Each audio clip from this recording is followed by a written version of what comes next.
Welcome to another edition of Brian's Big Idea. I'm Brian Bolin. I'm the aggressive growth stock strategist here at Zacks. And I'm going to be talking about a very big idea, but I'm reminded of this great old joke. You know, I was sitting around a family reunion and my Aunt Bev, she asked, Brian, what are you taking up in school? And my Uncle Al quickly came in with the answer, it's space. I'm taking up space. But all jokes aside, space is becoming a very big thing because we've got SpaceX dropping its S1 any moment now. We're expecting it actually tomorrow, the 20th day of May. So let's take a look at some space stocks, and then we were going to join in for a discussion with a CEO of one of the very cool space stocks. All right, let's go right to our first one. It's going to be Firefly Aerospace. Firefly Aerospace, and it's FLY is the ticker. It's a Zacks rank number 3. Now, Firefly Aerospace came public back on August 7th. They raised a whole heck of a lot of money, almost $1 billion. So lots going on there. It's an F for value and it's a D for growth. So it's not going to show up on my aggressive growth stocks anytime soon. But we can see it has a $7 billion market cap. And if we take just a quick look at the chart, we can see that things gone up and down like a rocket. So came out, priced up high, came down to $20, and has since started to return its ascent. You know, all these space stocks are going to get a lot more attention here after the SpaceX S1 and, of course, its IPO later in June. All right, my next one up is York Space Systems. Now, this one is YSS is the ticker. Ooh, my marker got real thin. Let me make sure we can see it. It's YSS Space. It's a Zacks rank number 4. And that just means that earnings estimates have come in of late. And it's not necessarily the best sign. It's not the worst sign either, though. This is a very young company. It's got a B for growth and an F for value. Now, when we're talking about York Space Systems, they came public late in January, and they had a basically $630 million IPO. They're also in the space and defense segment. So it's kind of another up and down on the chart, up and down, kind of violent here at $24 right about now. This is definitely one that I want to keep an eye on as it's mid cap here, 3.3 billion in market cap size. All right, finally, we're going to look at MDA. Now, MDA, this is an interesting one because this one just came public in March of this year, so we don't have a lot of data.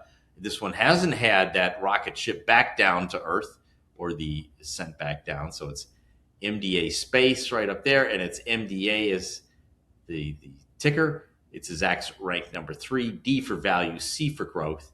We're talking a little bit larger here. This is a $5 billion entity.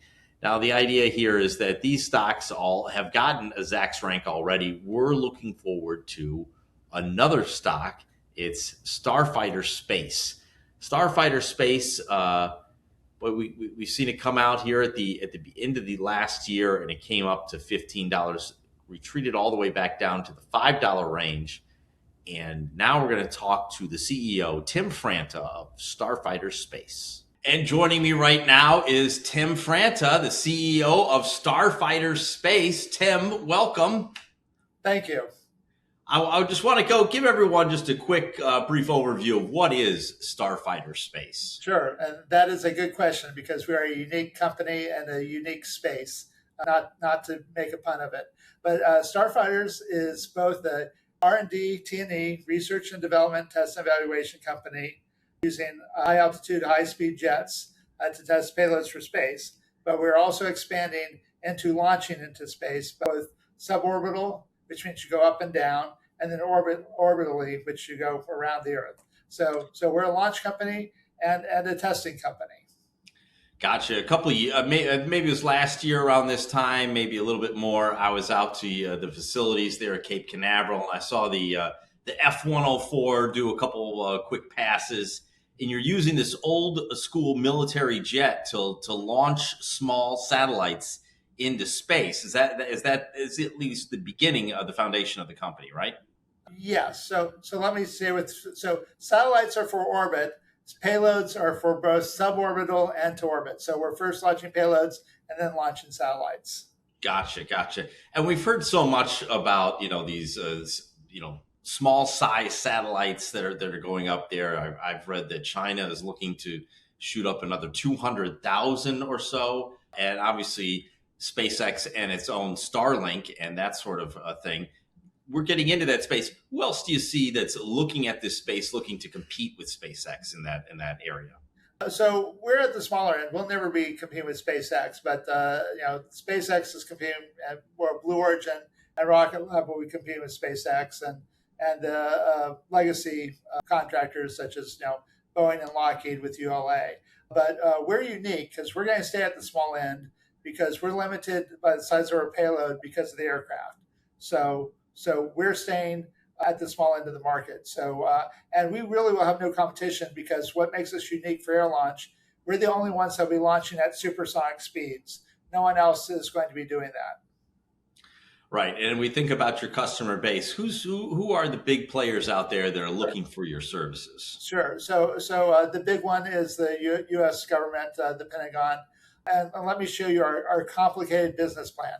So when we fly like this, we do hypersonics. When we go like this, it's space. So it's the same platform, same aircraft, same rocket. It's just two different missions using the same technology. So we're about, it will change, but we're about a third defense, a third commercial, and about a third academic. Now, a lot of the commercial and academic are doing research or commercial development for the Pentagon. So I'd say about 50% is for the Pentagon, even if it's booked as commercial or academic. Right, even if it's in their back door. And I think mostly in the war, we've heard over the last several months the importance of the hypersonic missiles and that sort of thing, and getting all involved in that. And that is basically the bread and butter of what you guys are able to do in the T&E space, correct?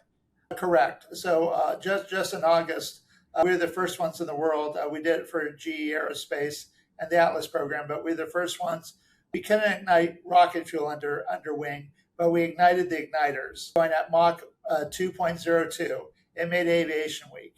So that's the type of test and evaluation we can do for the hypersonic testing. Right, and Mach 2.02, basically what I drive on I-75 whenever I can, but the cops have yet to pick me up on their radar. I guess I'm going faster than their radar. Yes. As we look forward to this business, obviously I'm sorry? Speaking of faster than radar, you just identified the problem for hypersonics. So one of the dangers of hypersonics is that it flies faster than the radar because the radar dishes don't have time to sweep around. So the rocket literally goes by. So the first rocket missile fired during the war with Ukraine and Russia was to hit the spare part warehouse where the spare parts for the Ukrainian Air Force were housed. They did not know there was a rocket launch until it hit the warehouse. But yes, so you actually can't go faster than the radar. Faster than the radar. I mean, that's going to help me for so long evading the police, but maybe I'll slow my driving down. Yeah. I guess as we're looking forward, the next evolutionary step inside of the hypersonics, where do you see the business growing to? So there's two things. As our launch comes on, our launch vehicle comes on, that will be an expansion. But just recently, the last few months, and since I became CEO, I have to tell you the testing and evaluation is going through the roof. As a matter of fact, we are offering a new product using the same vehicle, but we call it Wind Tunnel in the Sky because a couple of reasons. One, all the wind tunnels that go supersonically are booked at a year to 18 months ahead of time. Number two, when you're in those wind tunnels, you usually get 30 seconds or a minute. We can fly under wing at Mach 2 for 10 minutes. So you can get 20 times longer flying under wing. And that's one test cycle. So you get a lot more data. And I don't want to say we're less expensive, but when you book the wind tunnels, you have to book for the whole week. They're big facilities such as Ames and NASA and major universities that you have to buy everything for the whole week. If you look at a bar, you can order us by the drink. Hey, we need to fly at Mach 2 for 10 minutes to do this. We just need one flight. Whereas, you have to book the whole week for a wind tunnel usually. Right, absolutely. And that piqued my interest right there. That caught my ear. That sounds like big opportunity. Obviously, a lot of people want to go hyper fast, hypersonic, Yes, and yes, know what they're doing. They're going to have to use you to understand what their possibilities are. yeah. All right, I want to switch gears just a little bit from the hyper technical scale back to what's important to the people at Zacks. And that's, you don't have a Zacks rank right now. We're trying to get equity research from a Morgan Stanley, a Singular Research, any of these types of places. Is there anything you can tell us about that so that we can get a Zacks rank for this stock so we can get it into one of the many portfolios here at Zacks? So we are going to be making a ton of announcements in the next 2 months. So that's the big thing. So some of it's incremental and some of it is strategic and tactical. So as you know, as a CEO, I have learned I cannot share information asymmetrically. So when you see the press release, that's a big lesson, by the way. Day one, you get a really good debriefing by the lawyers. So that information will be coming out, and there's just so many opportunities for us, and we're trying to focus with things like wind tunnel in the sky, and I don't want to say it's the boring part, but for the flashy part of space, the launch, there's a heck of a lot of R&D and T&D that goes in, and we are building that not only for ourselves, but we're very much like a railroad. We're not agnostic. If someone needs testing, we'll test them. If it passes search national security, and we can fly it, and then I jokingly say, and the check clears, we will fly the mission. So a lot of these are for the Defense Department or for their contractors, subcontractors, or researchers. But we just see R&D and T&E going through the roof, and then space is just rapidly expanding. And we're also a little different too because of the size of our payloads for when we go suborbital, is that we're primed to test units and components of larger rockets or satellites. So you don't have to send up your whole thing. If you just have a new avionics system, you can fly and test your avionics system and see that works and have confidence you can put it on your vehicle or satellite. So we're a little different that we're going to be testing for a lot of people. All right. And the important idea that I heard in that statement was that the check has to clear. Are there a lot of checks clearing? That's kind of the next question. Is there good revenue growth? What are we looking for? So you'll see the announcement. So I cannot. I knew it was coming.